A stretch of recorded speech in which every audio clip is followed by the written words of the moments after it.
The Lord be with you. A reading from the Holy Gospel according to Matthew. Glory to you, Lord. When Jesus received the news of John the Baptist's death, he withdrew by boat to a lonely place where they could be by themselves. But the people heard of this, and leaving the towns, went after him on foot. So as he stepped ashore, he saw a large crowd, and he took pity on them and healed their sick. When evening came, the disciples went to him and said, "This is a lonely place, and the time has slipped by, so send the people away, and they can go to the villages to buy themselves some food." Jesus replied, "There is no need for them to go. Give them something to eat yourselves." But they answered, "All we have with us is 5 loaves and 2 fish. Bring them here to me," he said. He gave orders that the people were to sit down in the grass. Then he took the loaves and the 2 fish, raised his eyes to heaven, and said the blessing.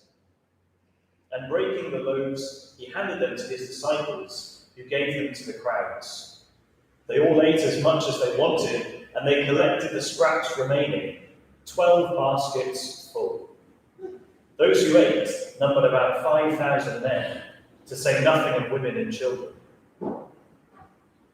The Gospel of the Lord. Praise to you, Lord Jesus Christ.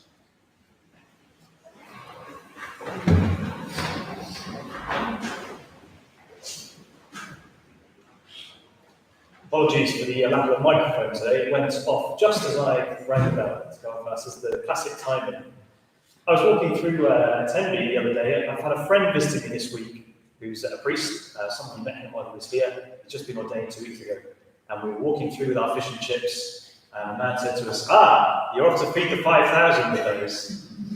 I thought, I wonder if I could get a homily out of that. But I left it. It really struck me, the first part of this gospel passage really struck me. Because the setting, the context for the miracle of the feeding of 5,000 that we know so well, the context is bereavement. When Jesus received the news of John the Baptist, his cousin's death, he withdrew by boat to a lonely place where they could be by themselves. Isn't that what we would all do? We receive news that hurts us. Jesus, we can never forget that Jesus is fully human. He's fully divine. He's fully human. He feels everything. He feels the death of his cousin. And so he withdraws to a lonely place with his disciples. And who follows him there? The crowds. They go wherever he is. They search him out. As he stepped ashore, he saw a large crowd. What would your heart and mind be thinking in that moment?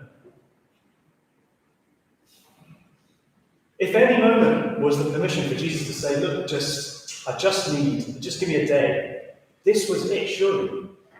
And yet he doesn't say that. He took pity on them and healed their sick. So the context for the miracle of the feeding of the 5,000, which is with such poor gifts, the poor gifts of 5 loaves and 2 fish, begins with a miracle, if you want, of Jesus giving from his little in that moment. Not saying, "Sorry, I can't deal with your needs right now, I'm full of my own needs." Instead, he gives what he has to them. Have you ever noticed that in giving of your weakness, that's when the greatest connection arises? I remember a moment when I was a deacon, and a friend of mine, her mother was in hospital, very unwell in hospital. I didn't know how unwell. And I turned up at the hospital. I happened to be driving by, and I texted the father and said, "Is it okay if I pop in and see so-and-so?" He said, "Actually, do come, but things aren't looking great." So I didn't realise it was so great. So I went. The whole family was in the room. The whole family had gathered. I just thought it was going to be a chat between me and the mother.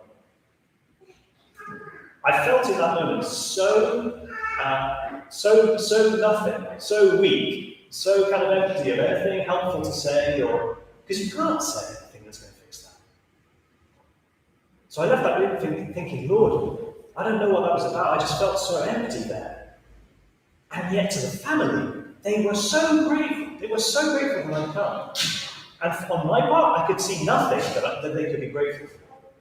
And I just had to say to the Lord, this is a moment, Lord, where you used my nothing to bring about some truly a great grace. That lady died that very next morning.